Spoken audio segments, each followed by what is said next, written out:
seu domingo seja abençoado, que o Senhor possa abençoar a sua casa, a sua família.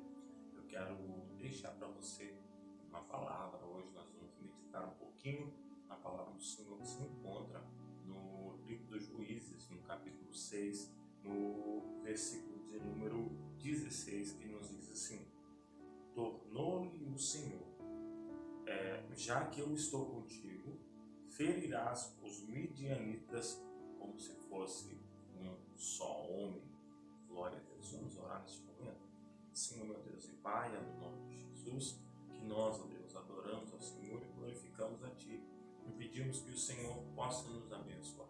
Nós entregamos a nossa vida nas Suas mãos e pedimos que o Senhor fale conosco através da Sua palavra, nós possamos ser edificados e abençoados. Em nome de Jesus. Amém.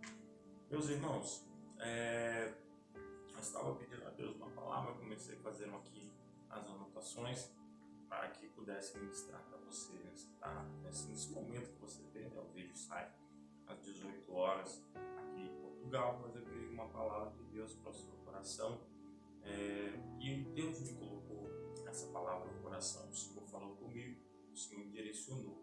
Eu acredito que Ele tem algo para falar ao nosso coração. Meus irmãos, esse livro que nós estamos lendo é um livro que leva por tema a situação, o momento, o período em que o povo de Israel estava vivendo. O povo havia saído do Egito, o povo havia passado pelo deserto, peregrinou ali por 40 anos pelo deserto até que pudesse tomar posse da terra prometida.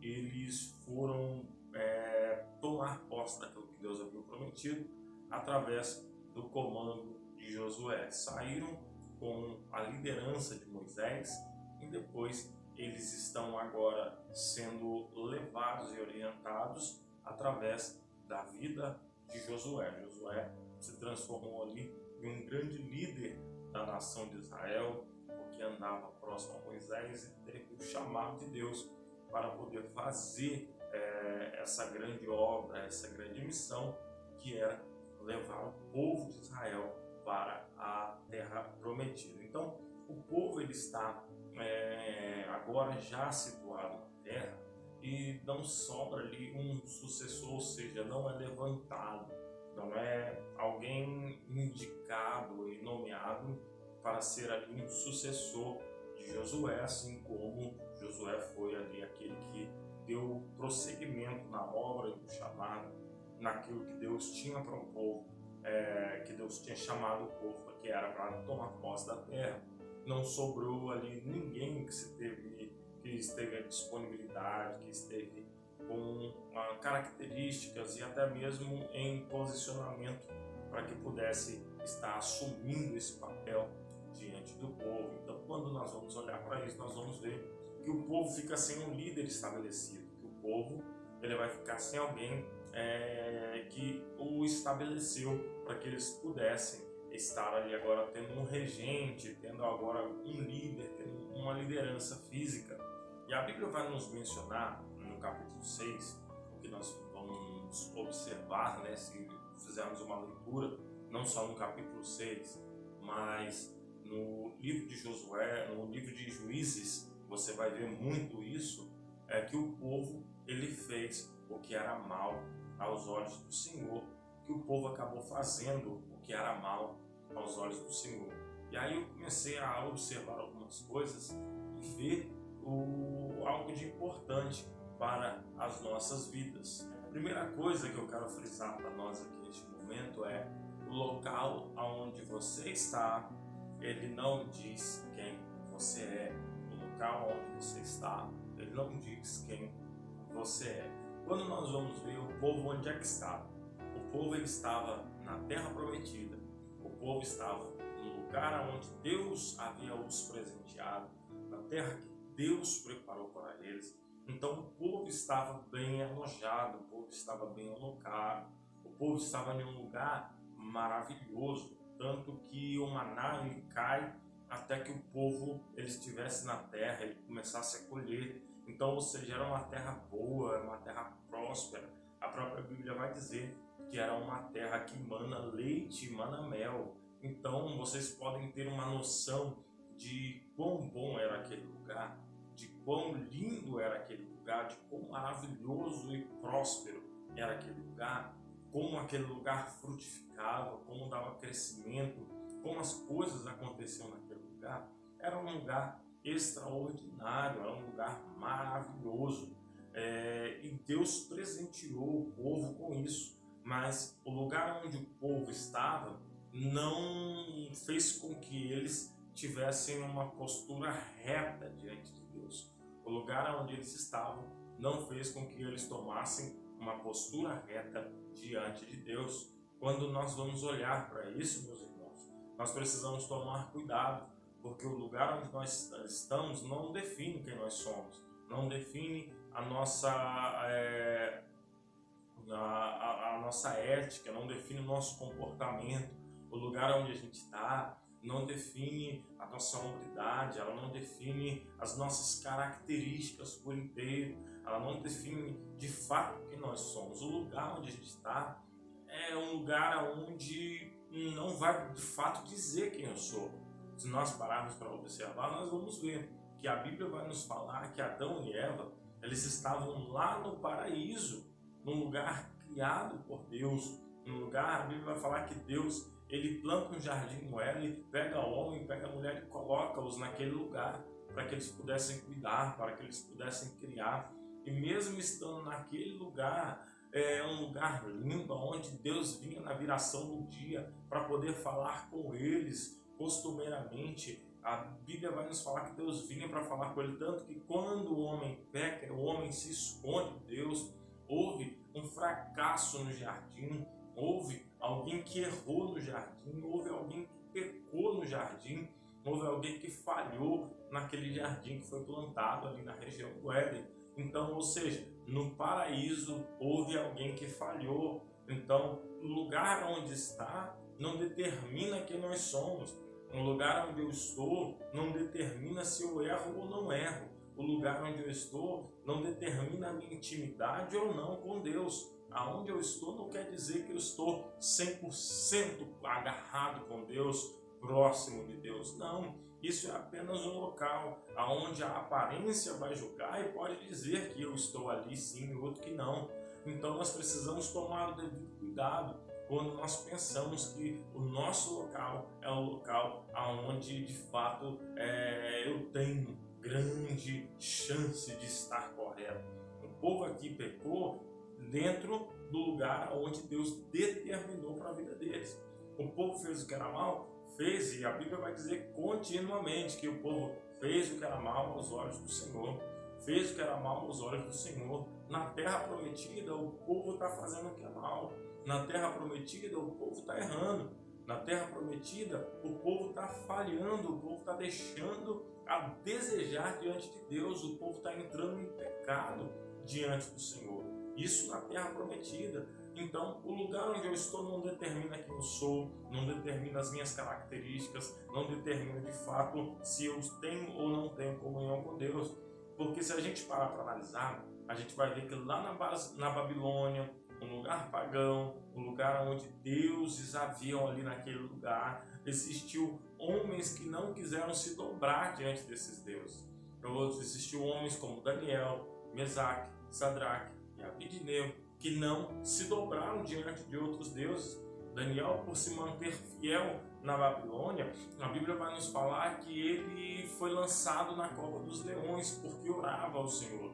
A Bíblia vai nos falar que Sadraque, Mesaque e Abednego, por serem fiéis ao Senhor, eles vão ser lançados dentro de uma fornalha aquecida 7 vezes mais, e o Senhor os guardou dentro daquela fornalha. A Bíblia vai nos falar ainda que Jesus, ele foi tentado no deserto, ele foi levado ao deserto para ser tentado. Então, no deserto, Jesus vence. Na fornalha, Sadraque, Mesaque e Abednego venceram. Na cova dos leões, Daniel venceu. Por quê? Porque o lugar onde eles estavam era o que pouco importava. O que importava era que eles não queriam perder a sua comunhão com Deus. Eles não queriam perder a sua intimidade com o Senhor. Então, onde você está, meu irmão, minha irmã, não perca a sua intimidade com Deus. não perca a sua comunhão com o Senhor, não perca a sua proximidade com Deus. Nós não podemos perder essa comunhão e essa intimidade com o nosso Deus.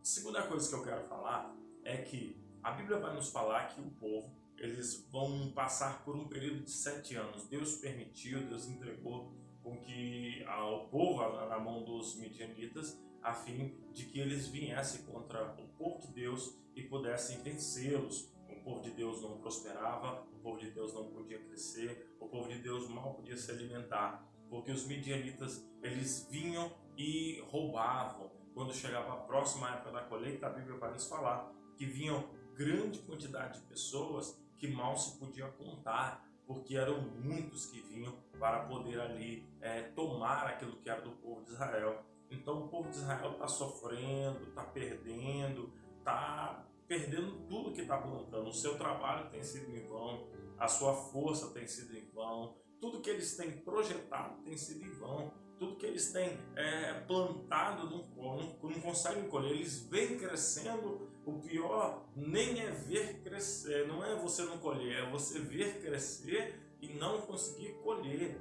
A Bíblia está nos dizendo que o povo de Israel plantava, mas eles não conseguiam colher porque os midianitas vinham e tomavam e roubavam, e eram numerosos que mal se podiam contar o número de midianitas que estavam ali indo para cima do povo de Israel para poder pegar, para poder roubar tudo aquilo que foi entregue, tudo aquilo que eles plantaram, né? Então, tudo aquilo que eles plantavam, eles tinham que ser, eram roubados, eles perdiam. Os midianitas vinham e roubavam, vinham e saqueavam, vinham e levavam embora. Mas aí a Bíblia vai dizer no versículo 6 de Josué, capítulo 6, até que o povo clamou ao Senhor. Olha que texto lindo. Até que o povo clamou ao Senhor.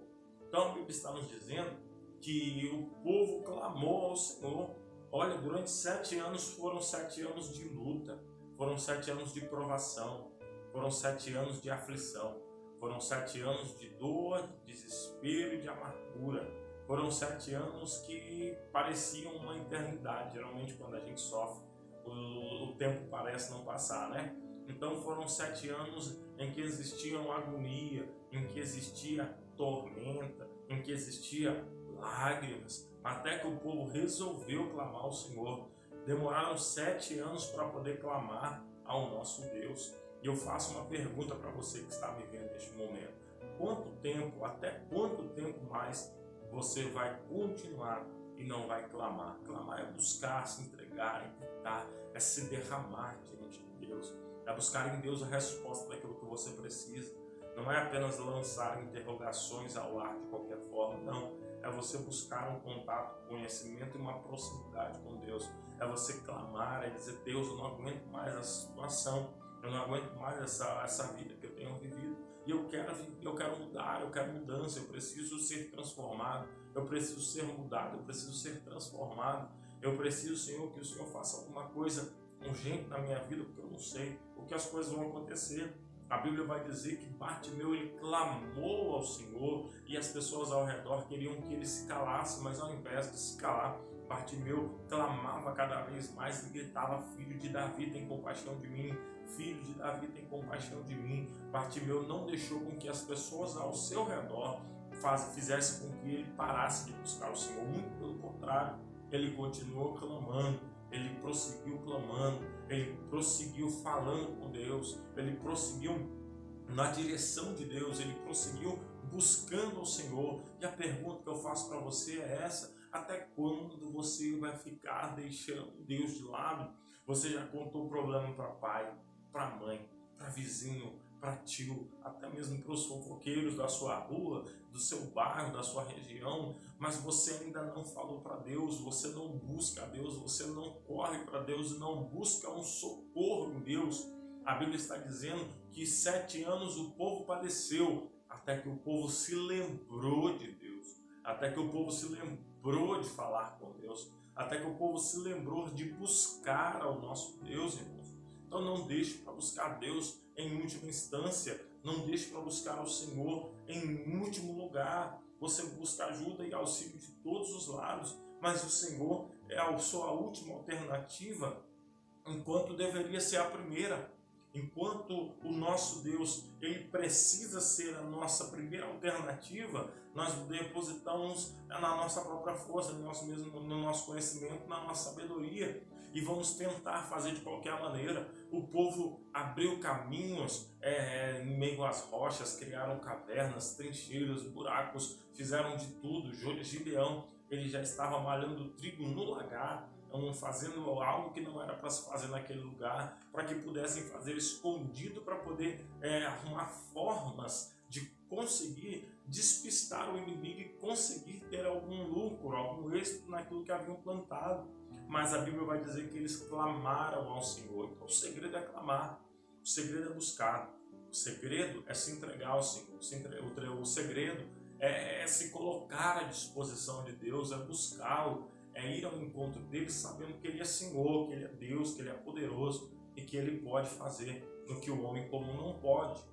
Então o povo ele vai buscar ao Senhor. A outra coisa que eu quero frisar com vocês aqui é o chamado de Gideão. O chamado de Gideão também é um chamado lindo, é um chamado que nos alegra, é um chamado que nos fortalece, é um chamado que nos enche de alegria.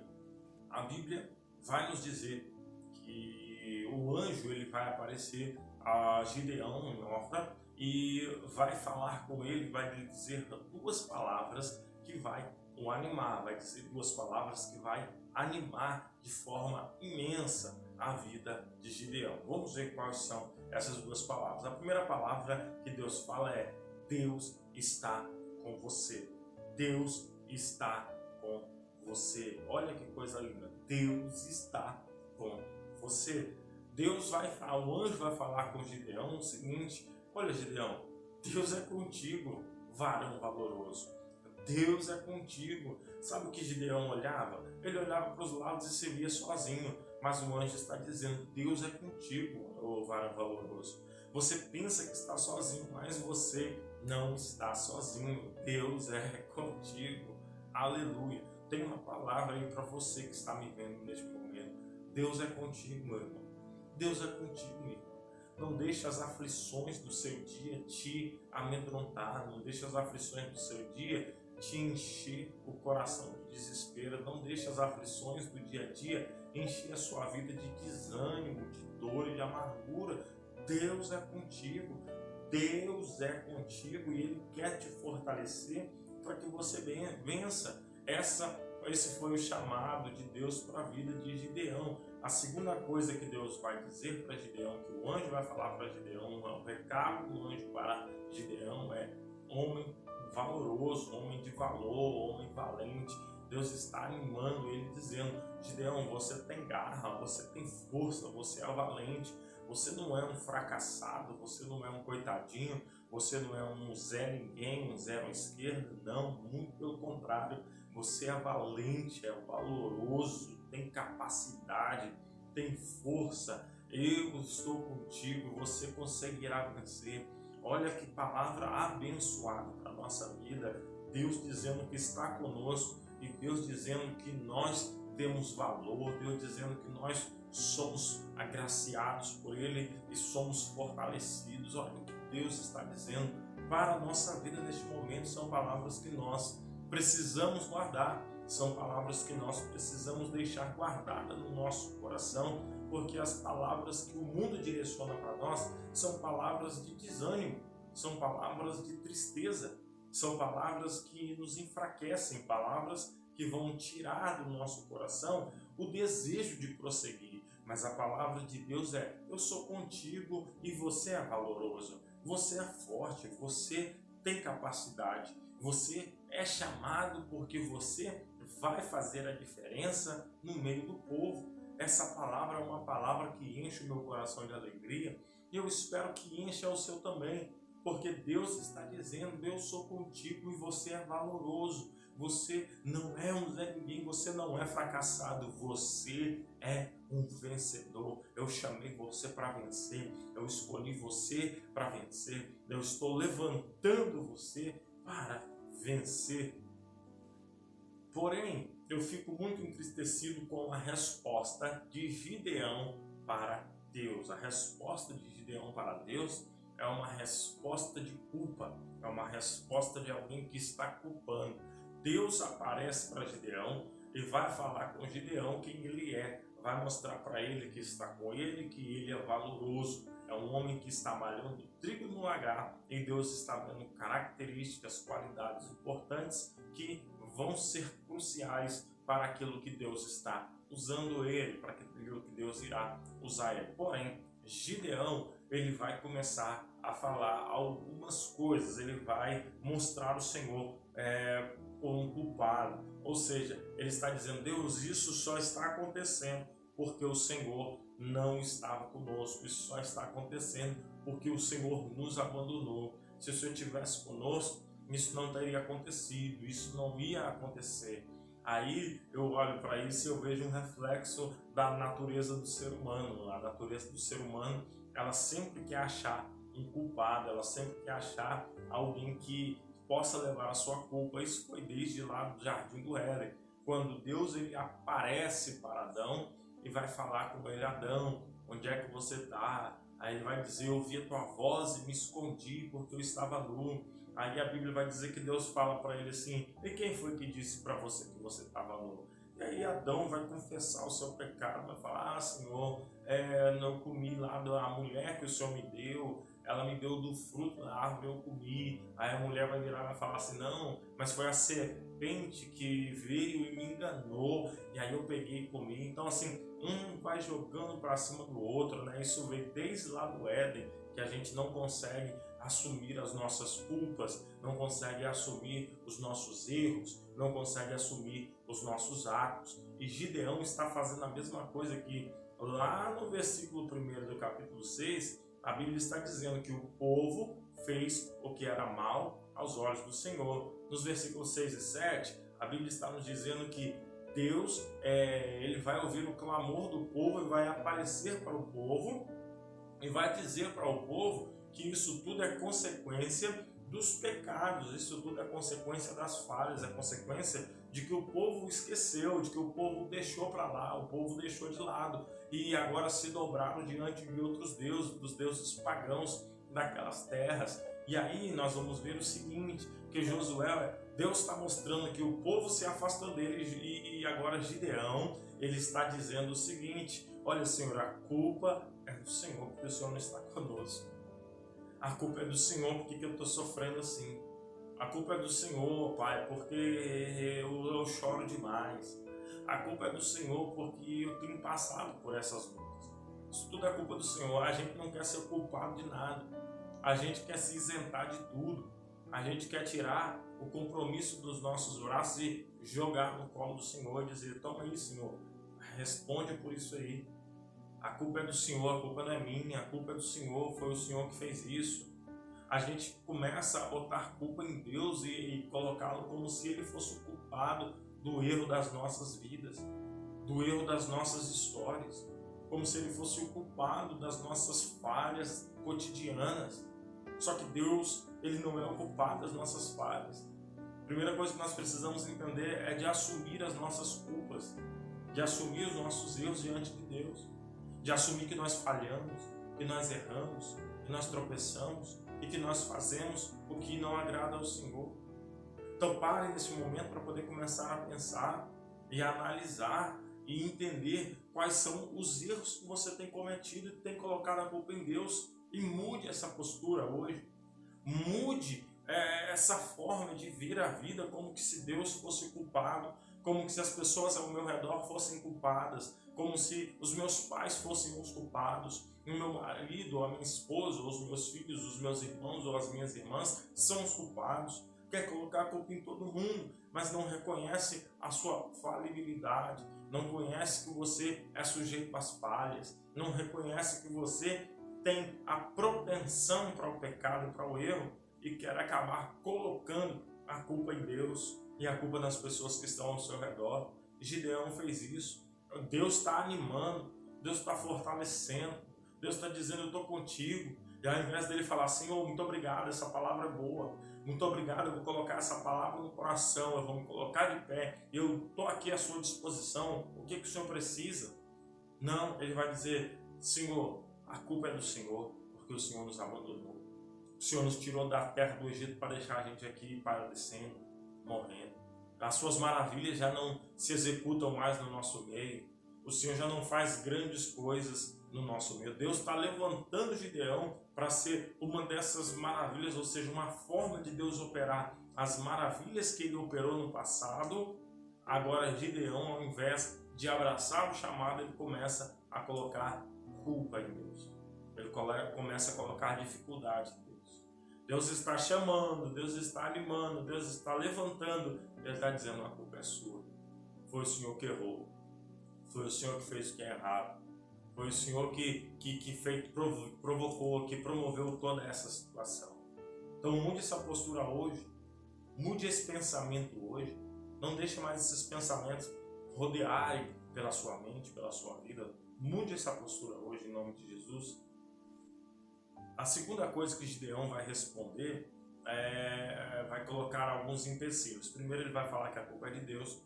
E a segunda coisa, ele vai colocar alguns empecilhos. Então, a primeira coisa, ele vai falar sobre as suas condições familiares. Ele vai falar que a sua família é uma das menores famílias que tem na sua região, no povo de Israel. Ele vai colocar uma desculpa dizendo que a sua família é uma família pequena.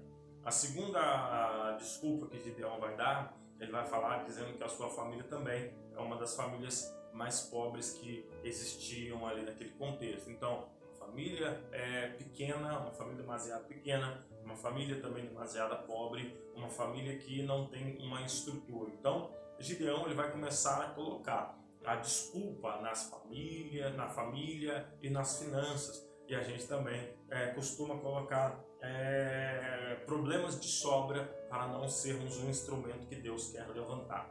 Nós começamos a colocar problemas de sobra para que nós possamos estar isentos do chamado de Deus. Deus chama, Deus capacita, Deus quer levantar, e a gente quer botar problema, quer botar empecilho, quer botar divisão, quer botar contenda, quer botar isso, quer botar aquilo. Moisés falou, Senhor, eu não posso porque eu tenho a língua pesada. Aí um fala, eu não posso por causa disso.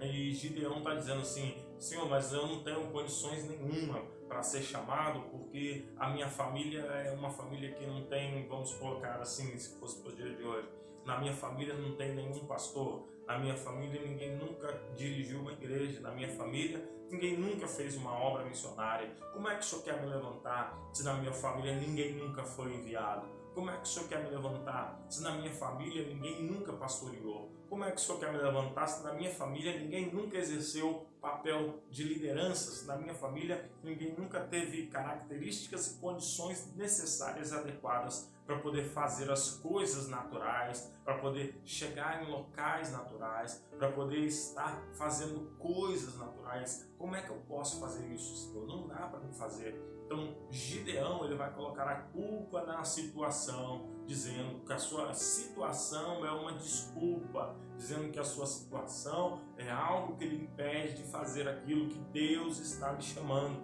E eu peço a você que me vê neste momento, não coloque a sua situação como desculpa, não coloque a sua situação como um empecilho, não coloque os seus problemas, as suas doenças, as suas enfermidades, as suas finanças, a sua família, não coloca nada disso com desculpa não, porque Deus não se enganou na hora do chamado. Quando a gente vê pessoas dando desculpa, parece que Deus vai falar assim, me desculpa porque eu errei a pessoa, não era você, não era para ter escolhido você, você tem tanto problema e eu escolhi errado. Não, Deus não escolheu errado. Se Deus chamou você, se Deus quer se levantar, Ele já sabia do seu nome, já sabia da sua condição, já sabia dos seus problemas, já sabia das suas falhas, já sabia da sua família, já sabia de tudo. E isso não foi um impedimento para que Deus te escolhesse. E se não foi um impedimento para que Deus te escolhesse, não pode ser um impedimento para que Deus te levante. Não pode ser um impedimento para que você coloque diante de Deus. Se Deus pegou tudo e falou, isso não me impede, por que você vai lá e pega na mão de Deus e fala assim, Deus, mas isso me impede? Então não deixe que essas coisas te impeçam. Não deixe que nada disso te impeça, em nome de Jesus. E para finalizar, no versículo 16, que foi onde nós lemos, é um versículo que vai falar o que o anjo vai responder a Gideão depois dessas coisas. Ele vai dizer assim: Gideão, olha, eu estou contigo, eu te chamei para vencer. E se eu te chamei, você vence. Se eu te chamei, você é vitorioso. Então, eu estou ao seu lado, você vencerá. Se Deus está ao seu lado, você vencerá. Você não precisa temer. Você não precisa ficar com medo. Deus está do seu lado. Então, você vencerá. Você nunca estará sozinho. Se Deus está ao seu lado, você nunca estará sozinho. Se Deus está ao seu lado, você não precisa temer e você nunca estará sozinho. Você será um instrumento a qual Deus usará para fazer a sua vontade. Deus está levantando Gideão não para que o nome de Gideão seja grande, não para que Gideão se vanglorie, mas para que ele seja um instrumento nas mãos de Deus. Então Deus está levantando um instrumento, uma ferramenta para que ele possa trabalhar naquele momento. E a última coisa é: alguém poderá contra o Senhor? Não, ninguém poderá contra o Senhor. Se Deus está na vida de Gideão, e Gideão vai diante da obediência, da vontade de Deus, ninguém poderá contra Gideão, porque com Gideão está o Senhor. Então, meus irmãos, essa palavra que eu quero deixar para você, que este dia possa ser abençoado, que o Senhor possa abençoar a sua casa e a sua família, em nome de Jesus. Não deixe as situações te envergonhar ou te amedrontar, muito pelo contrário, permaneça firme, permaneça com fé, foque em tudo aquilo que Deus lhe prometeu e está ao seu lado. Deixe de colocar empecilhos para Deus e se lembre que você e Deus é a maioria, que quando você se entrega para Deus, o Senhor faz o que o homem não pode fazer. Amém? Vamos orar nesse momento?